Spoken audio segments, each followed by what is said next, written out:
Hi student, मैं मालती Rawat Ram Naresh ITI के YouTube channel में आपका बहुत बहुत स्वागत है। आज के क्लास में हम लोग पढ़ेंगे इम्पोर्टेंट ऑफ फिजिक्स यानी फिजिक्स के कुछ इम्पोर्टेंट क्वेश्चन। कल भी हम इम्पोर्टेंट क्वेश्चन करा रहे हैं, कल से हम आपको बता दिए हैं कि लगातार आपका जो है फिजिक्स का इम्पोर्टेंट क्वेश्चन चलेगा जो कि आपके एग्जाम की दृष्टि से काफी इम्पोर्टेंट होंगे। ठीक, कल जो क्लास था पार्ट 1 का था, आज क्लास नंबर 2 है फिजिक्स का। ठीक है, तो आइए देखते हैं एक और अच्छा क्वेश्चन।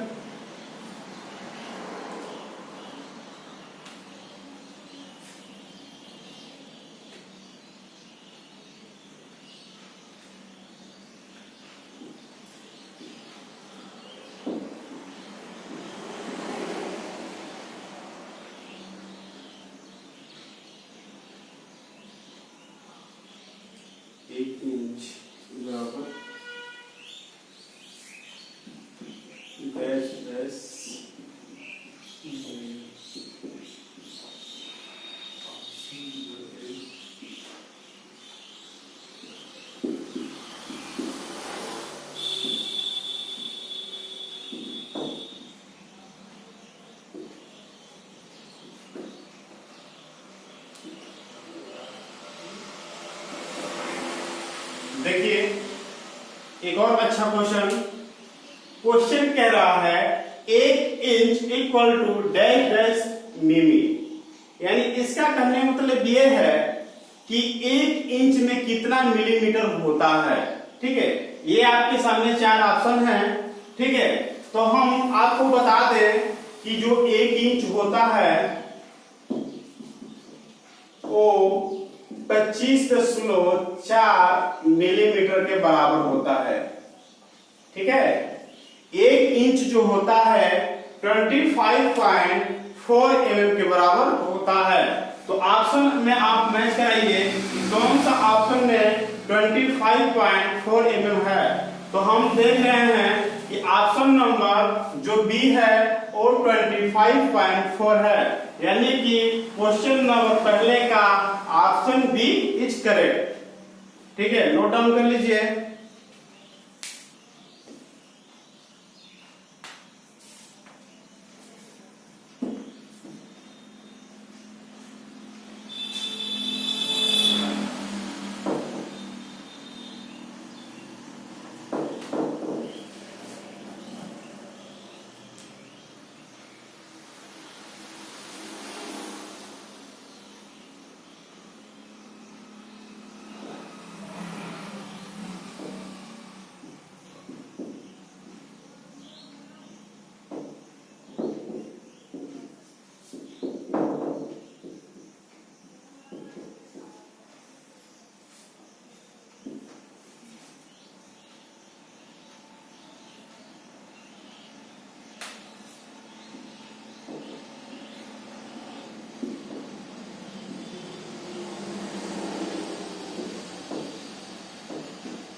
ठीक है, देखिए क्वेश्चन नंबर आज की क्लास का दूसरा क्वेश्चन है। कह रहा है 6 foot plus 10 inch equal to कितने मिलीमीटर होगा। यानी कहने का मतलब ये है कि इतना का जो वैल्यू है वो मिलीमीटर में कितना होगा। ठीक है, आइए देखते हैं, ध्यान दीजिएगा।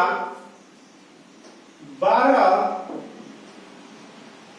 इंच इक्वल टू 1 फुट होता है, सबको पता है। 12 इंच में कितना होता है 1 फुट होता है। तो कितना दिया हुआ है 6 फुट, यानी 6 फुट दिया हुआ है, यानी 6 फुट, यानी कि हम क्या कर देंगे 12 इंच में 6 का मल्टीप्लाई कर देंगे तो 72 इंच आ जाएगा। ठीक, यानी 6 फुट में इंच कितना आ जाएगा, तो 6 फुट में हमारा 12 इंच आ जाएगा। अब यहाँ पे ध्यान दीजिएगा 6 फुट के जगह पे यानी 6 फुट इक्वल टू 12 इंच, ठीक है। 6 फुट के जगह पे क्या हो जाएगा 12 इंच, अब प्लस 10 इंच दिया हुआ है, हमने इंच में निकाल लिया हुआ है, तो प्लस इसमें क्या कर देंगे 10 इंच और ऐड कर देंगे, 10 इंच और क्या कर देंगे ऐड कर देंगे, तो 12 और 10 कितना हो जाएगा 12 यानी 6 फुट में कितना हो जाएगा 72 इंच हो जाएगा, तो 72 इंच में 10 इंच जोड़ देंगे तो कितना हो जाएगा 82 इंच हो जाएगा, कितना हो जाएगा 82 इंच हो जाएगा। अब देखिए अब टोटल हमको कितना मिल गया, टोटल इंच के मामले में हमको 82 इंच मिल गया। अब हमको मिलीमीटर निकालना है, तो जैसा कि हमने आपको अभी पहले ही क्वेश्चन बताया कि 1 इंच इक्वल टू 25.4 mm, ठीक है 25.4 mm बताया, मिलीमीटर में निकालना है, ठीक है। तो अब हमारे पास कितना इंच है 82 इंच है, 82 इंच है, तो 82 इंच में कितना मिलीमीटर हो जाएगा, तो क्या कर देंगे 82 मल्टीप्लाई 25.4 mm, ठीक है। जब मल्टीप्लाई करिएगा तो इन दोनों का तो 208.28 निकल करके आ जाएगा, यही आपका जो है आंसर हो जाएगा, option number A is correct, ठीक है। बात समझ आई, फिर से एक बार देख लीजिए, क्वेश्चन कह रहा है 6 foot plus 10 inch equal two millimetre, यानी क्वेश्चन का कहने का मतलब यह है कि इतने की जो वैल्यू है हमको मिलीमीटर में प्राप्त करना है, ठीक है। तो देखिए हम जानते हैं कि 12 इंच यानी 12 इंच में 1 फुट होता है, तो 6 फुट में कितना हो जाएगा, 6 फुट ऑलरेडी दे रखा है क्वेश्चन में, तो 6 फुट में यानी 12 में 6 का मल्टीप्लाई कर देंगे, यानी 1 फुट में 12 इंच, तो 12 6 72 यानी 72 इंच, 6 फुट में कितना इंच हो जाएगा 72 इंच हो जाएगा। अब देखिए 6 फुट में 72 इंच और प्लस 10 इंच में दे रखा है, तो 10 रुपए जोड़ देंगे, क्योंकि इसकी जो यूनिट है वही समान हो गई, तो ये जुड़ सकता है कि नहीं जुड़ सकता है, बिल्कुल जुड़ सकता है, क्योंकि इसकी यूनिट सेम हो गई। तो 72 इंच और 10 इंच यानी 82 इंच हो गया, कितना हो गया 82 इंच हो गया। अब देखिए अब 82 इंच, जैसे पहला क्वेश्चन हमने बताया कि 1 इंच में कितना मिलीमीटर होता है, ठीक है 1 इंच में कितना मिलीमीटर होता है, तो 25.4 मिलीमीटर होता है, तो यानी कि 82 इंच में कितना हो जाएगा, तो 82 में हम 25.4 mm का मल्टीप्लाई कर देंगे, जब हम मल्टीप्लाई कर देंगे तो हमारा जो है 208.28 मिलीमीटर निकल के आ जाएगा, यही आपका जो है आंसर है, जो कि ऑप्शन नंबर पहला ही है, ठीक है, नोट कर लीजिएगा।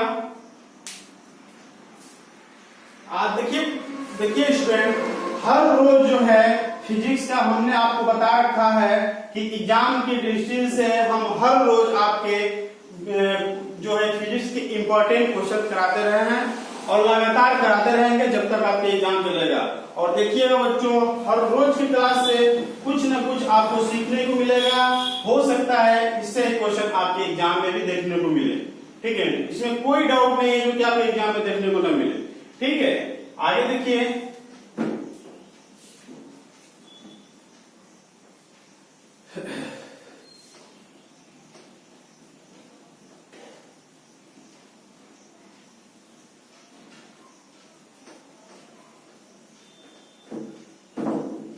देखिए स्टूडेंट, कभी अगर कोई छोटी मोटी त्रुटि हो जाती है उसके लिए सॉरी, ध्यान दीजिएगा, थोड़ी मोटी गलती हो जाती है, सबसे गलती होती है, गलती इंसान से ही होती है, ठीक है, तो उसको आप माइनर मत करिएगा, ठीक है, उसको इग्नोर कर दीजिएगा, ठीक है। आगे देखिए, अगला क्वेश्चन है 1 मेगावाट बराबर है, क्वेश्चन नंबर 3 बहुत ही इंपॉर्टेंट क्वेश्चन है।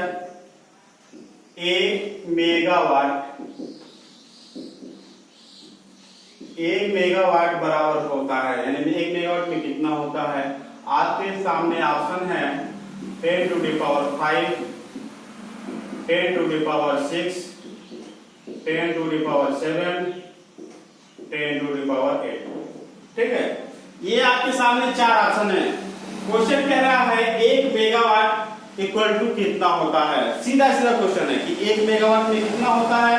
हमने आपको पहले बता रखा है कि 1 megawatt equal to 10 to the power 6 watt होता है, ठीक है। हमने आपको पहले ही बता रखा है कि 1 मेगावाट जो होता है 10⁶ वाट के बराबर होता है। तो ऑप्शन नंबर बी देखेंगे जो कि 10⁶ है, यानी इस क्वेश्चन का जवाब आपका ऑप्शन नंबर बी है, यानी 1 मेगावाट इक्वल टू 10⁶ वाट होगा। ठीक है, बहुत ही अच्छा क्वेश्चन है। ठीक है,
बहुत ही अच्छा क्वेश्चन है। क्वेश्चन कह रहा है तापमान परिवर्तन के लिए सही व्यंजक है, यानी आपके सामने ये जो है 4 ऑप्शन दिया हुआ है।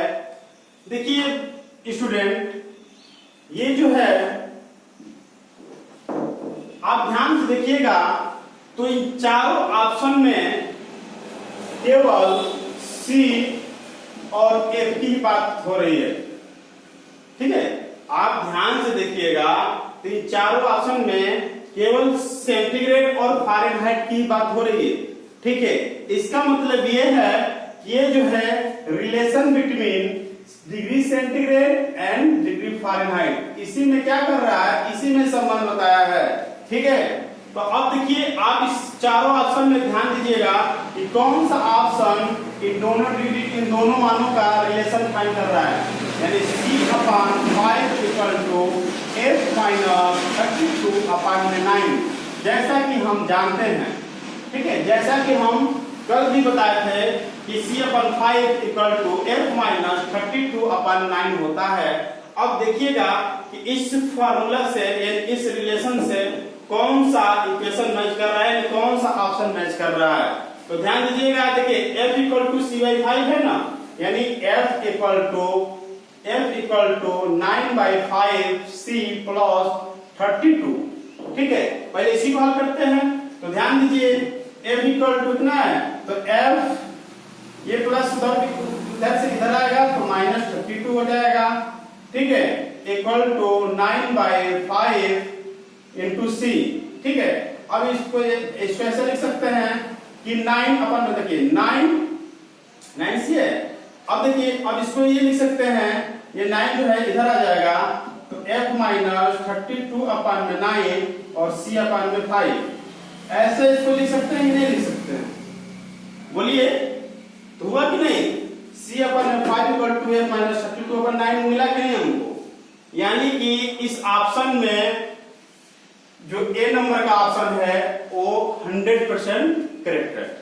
ठीक है, एक बार फिर से समझ लीजिए, क्वेश्चन कह रहा है कि तापमान परिवर्तन के लिए सही व्यंजक है, यानी आपके सामने ये 4 ऑप्शन दिया हुआ रखा है और देखिए ऑप्शन से से देखने से पता चल रहा है स्टूडेंट, ये जो है केवल सेंटीग्रेड और फ़ारेनहाइट में ही बात हो रही चारों ऑप्शन में। तो हम क्या करेंगे, झट से हम समझ लेंगे कि इन दोनों का रिलेशन का मतलब क्या है। इन दोनों का रिलेशन दिया हुआ है, तो दोनों का रिलेशन का जो फार्मूला हमको निकलता है, यानी फाइंड आउट होता है, तो C/5 = 9 निकलता है। अब इस फार्मूले को देखेंगे किस इक्वेशन से मैच कर रहा है। तो ऑप्शन नंबर ए को हम सॉल्यूशन किए हैं, तो हमको C/5 = निकला है, इसलिए ऑप्शन के नंबर करेक्ट। ठीक है, नोट कर लीजिए।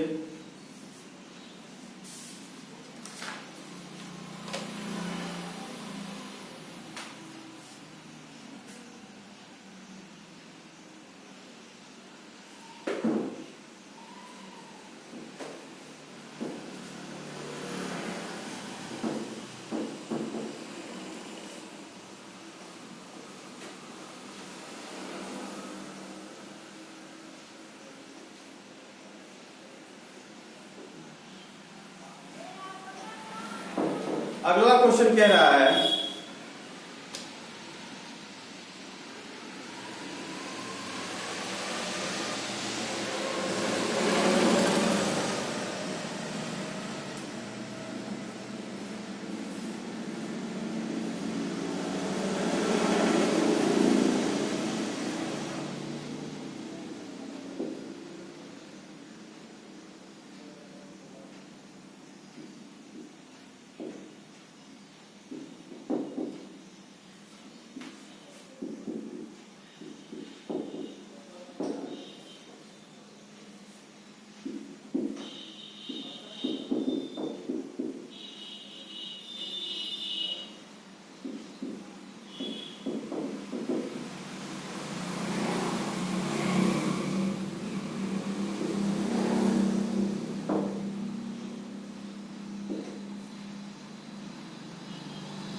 ठीक है, देखिए बहुत ही अच्छा क्वेश्चन है। हमको हंसी इस बात पे आ गई कि देखिए कि इन दोनों क्वेश्चन में काफी क्लोजेज होता है आंसर, और थोड़ा सा ध्यान इधर से उधर चला जाएगा तो क्वेश्चन गलत करके आ जाएंगे आप। देखिए होता क्या है, जैसे 1 इंच,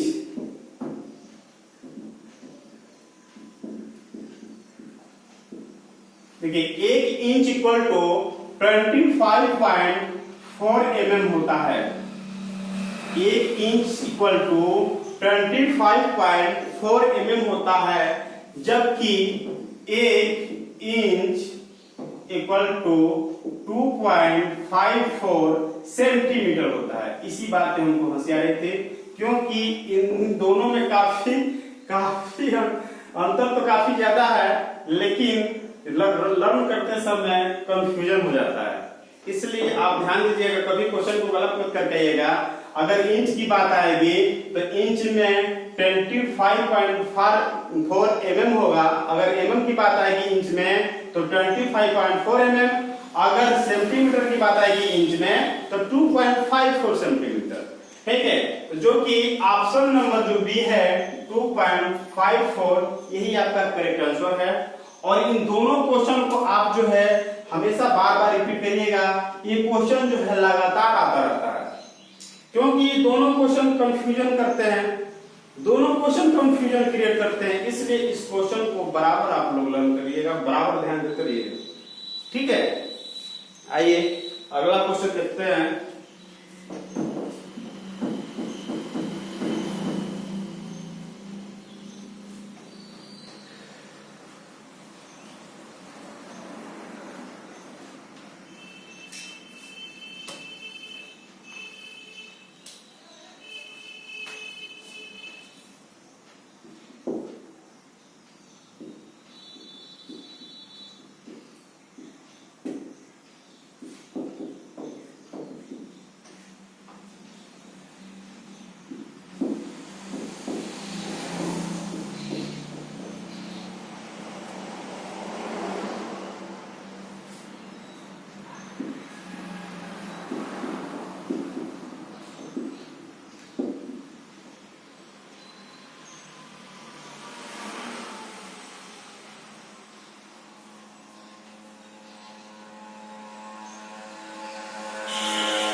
ठीक, ध्यान दीजिए, बहुत अच्छा क्वेश्चन है। क्वेश्चन कह रहा है 1 कैलोरी, ठीक है, 4 कैलोरी में कितना जूल होता है। ऑप्शन के अनुसार, ठीक है, कैलोरी की जो यूनिट होती है जूल में होती है, ठीक है। तो कह रहा है कि 4 कैलोरी में कितना जूल होगा। तो पहले हमको पता करना होगा, ध्यान दीजिएगा, 1 कैलोरी जो होता है, 1 कैलोरी जो होता है 4.2 जूल के बराबर होता है, ठीक है। 1 कैलोरी जो होता है 4.2 जूल के बराबर होता है, यानी कि कहने का मतलब ये है कि 4.18 होता है, लेकिन समथिंग हम 4.2 मान लेते हैं, ठीक है। तो 1 कैलोरी 4.2 जूल होता है। तो क्वेश्चन कह रहा है 4 कैलोरी, यानी 4 कैलोरी की बात कर रहा है। कितनी कैलोरी की बात कर रहा है? 4 कैलोरी की बात कर रहा है। तो 4 कैलोरी यानी क्या कर देंगे, 4.2 में हम 4 का मल्टीप्लाई कर देंगे, 4 टू जा 8, 4 जा 16, 16.8 कितना रहा? 16.8, यानी 16.8, यानी कि ऑप्शन नंबर जो है नियर अबाउट, ठीक है, ऑप्शन नंबर जो है हमारा ए जो है करेक्ट होगा, ठीक, option number A is correct. Note कर लीजिए, बहुत ही अच्छा क्वेश्चन है।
देखिए,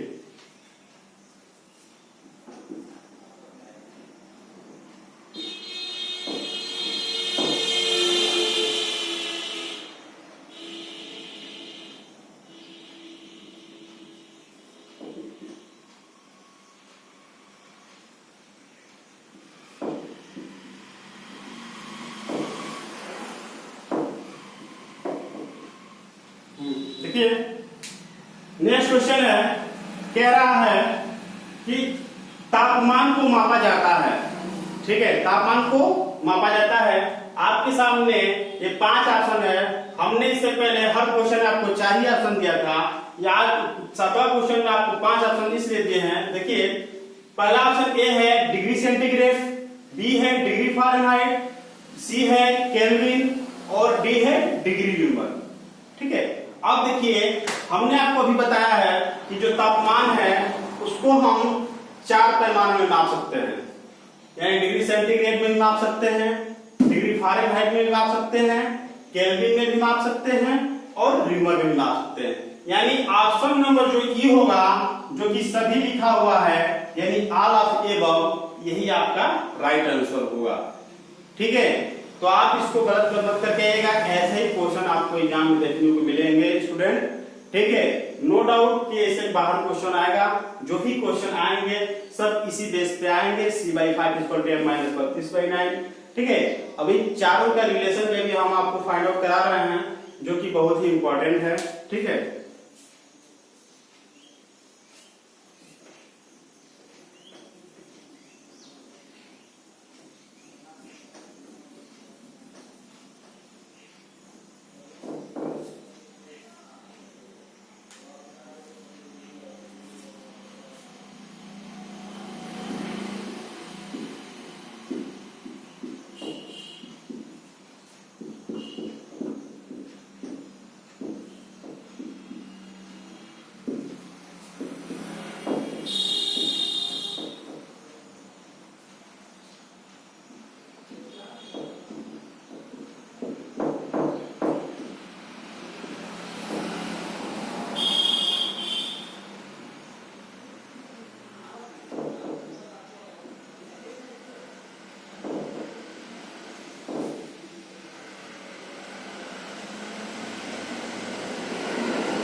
अब ध्यान दीजिए, होता क्या है, देखिए ये जो चारों पैमाना यानी कि degree centigrade, degree Fahrenheit, degree rumour और केल्विन, इन चारों में रिलेशन है, ठीक है। इन चारों पैमानों में क्या है, रिलेशन है। अगर देखिए, अगर क्वेश्चन में ध्यान दीजिएगा, अगर आपके क्वेश्चन में डिग्री सेंटीग्रेड और डिग्री फ़ारेनहाइट की जब बात होगी, ठीक है, जब डिग्री सेंटीग्रेड क्वेश्चन में दिया होगा और डिग्री फ़ारेनहाइट फाइंड करना होगा, तो यानी कि समझ जाइएगा कि ये जो है डिग्री फ़ारेनहाइट और डिग्री सेंटीग्रेड का रिलेशन के बीच से सवाल आएंगे, ठीक है। जैसे निकालते हैं, देखिए c - 0 यानी 100 = f - 32/180, ठीक। ये रिलेशन बिटवीन है, किसके बीच में है, सेंटीग्रेड और डिग्री फ़ारेनहाइट के बीच में है, ठीक है। डिग्री सेंटीग्रेड और डिग्री फ़ारेनहाइट के बीच में रिलेशन बिटवीन है। लेकिन आपके दिमाग में ये सवाल आता होगा स्टूडेंट कि सर आप बताए हैं कि इन दोनों के बीच का जो रिलेशन होता है c/5 = f - 32/9 होता है, आपने बताया हुआ है, ठीक है, हमने ही बताया हुआ है। देखिए कैसा है, ध्यान दीजिए, आप जो है 20 से डिवाइड करेंगे यहाँ पर, देखिए c - 0 का मतलब c हो जाएगा, 20 से डिवाइड करेंगे तो 25 या 100 यानी c/5 = 29 या 180 यानी f - 32/9। आया कि नहीं स्टूडेंट, बोलिए यस या नो, आया कि नहीं, ठीक है। तो इसको हम इसी रिलेशन को हम शॉर्ट करके हम c/5 = f - 32/9 लिखते हैं, क्योंकि इससे जो है क्वेश्चन करने में आसानी होती है, ठीक है। तो आप जो है कभी भी अगर डिग्री सेंटीग्रेड में मान दिया होगा और डिग्री फ़ारेनहाइट में निकालने को बोलेगा, तो आप जो है इन दोनों के बीच के रिलेशन के फार्मूला से आप क्या करेंगे, फाइंड आउट कर सकते हैं, ठीक है। उसी तरह से नोट करते जाइएगा, ठीक है। उसी प्रकार आपसे क्वेश्चन में, ठीक उसी प्रकार आपसे अगर क्वेश्चन में डिग्री सेंटीग्रेड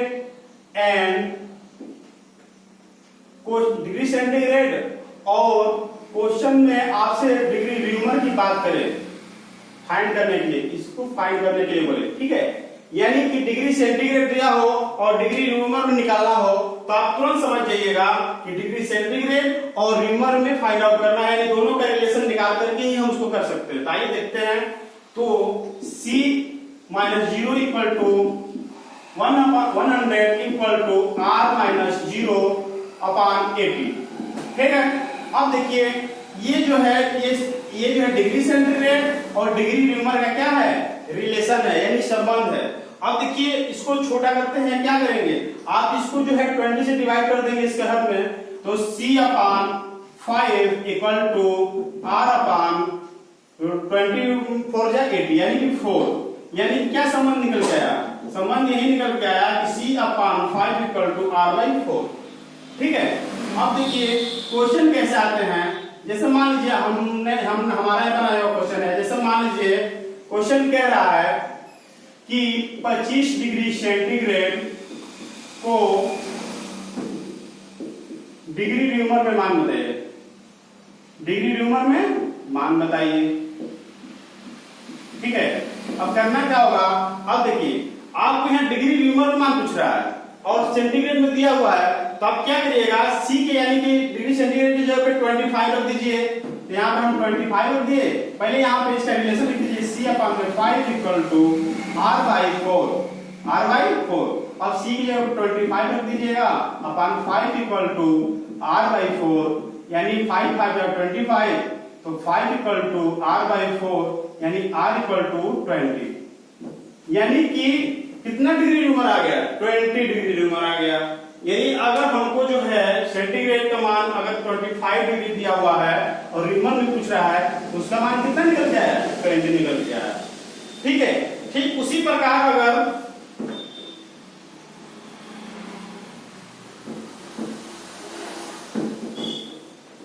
देखिए अगर आपका जो है डिग्री सेंटीग्रेड का मान दिया हुआ है और जो है आपसे केल्विन में मान कुछ निकालने के लिए, केल्विन में फाइंड करने के लिए पूछ दे, तो आप क्या करिएगा। इसका मतलब आपसे ये कह रहा है कि सेंटीग्रेड और केल्विन के बीच का रिलेशन कह रहा है।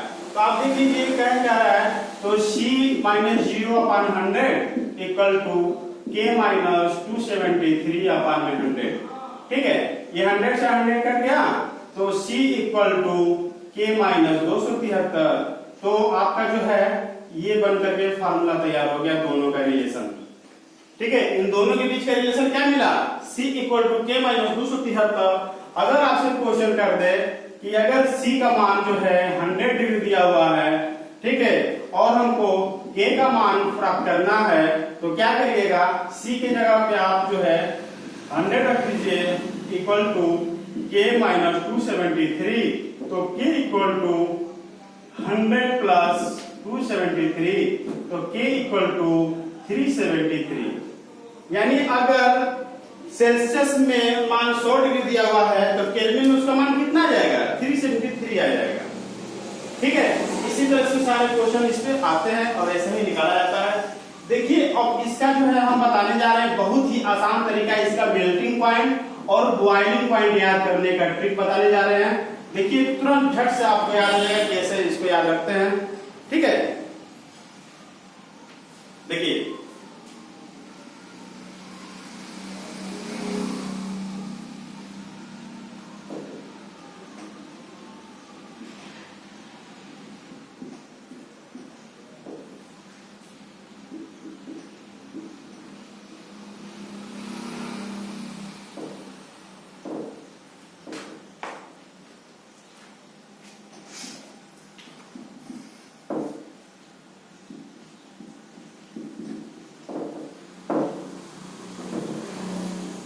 देखिए 2 मिनट और क्लास रह गया है।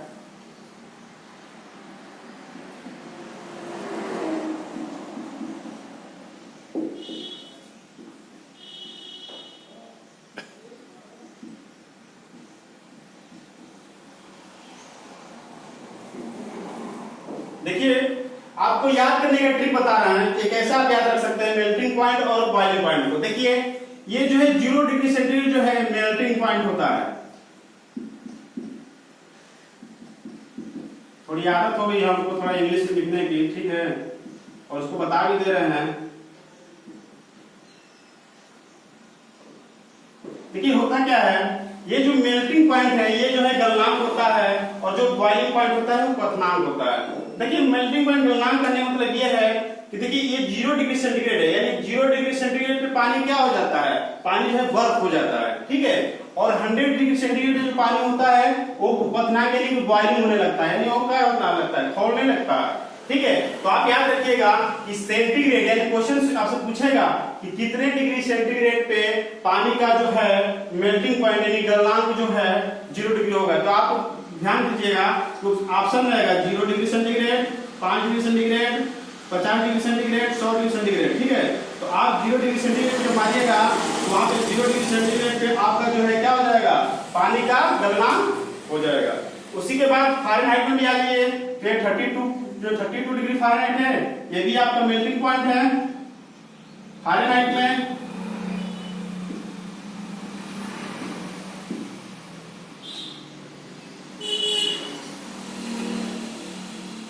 ये हिंदी में भी लिख दे रहे हैं, मेल्टिंग पॉइंट यानी गलनांक होता है, बॉइलिंग पॉइंट यानी क्वथनांक होता है।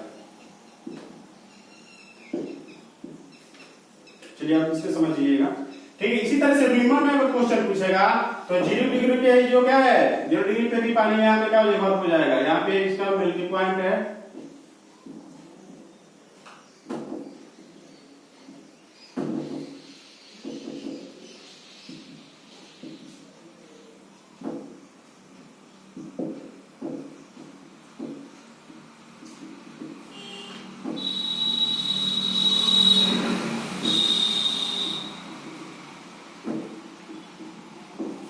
ठीक है, देख लीजिएगा, ये बहुत आसान तरीका है आपको मेल्टिंग पॉइंट और बॉइलिंग पॉइंट लर्न करने का। देखिए C माइनस 0, तो यहाँ पे 0 जो होगा क्या हो जाएगा, ऊपर जो दिखा रहा है ये रिलेशन जब याद रख लेंगे तो इसको आपको लिखने की जरूरत नहीं पड़ेगी। देखिए जो 0 है यहाँ पे ये मेल्टिंग पॉइंट है, ठीक है, और जो नीचे का जो हर जो दिखाई दे रहा है ये आपका बॉइलिंग पॉइंट है, ठीक है। तो ये आप जो है हमने आपको बहुत ही अच्छा तरीके से सेंटीग्रेड, फ़ारेनहाइट और रीमर और केल्विन में रिलेशन बिटवीन बताया, और उसमें जो है आपको मेल्टिंग पॉइंट और बॉइलिंग पॉइंट याद करने का ट्रिक बताया, ठीक है। Thanks for watching my video.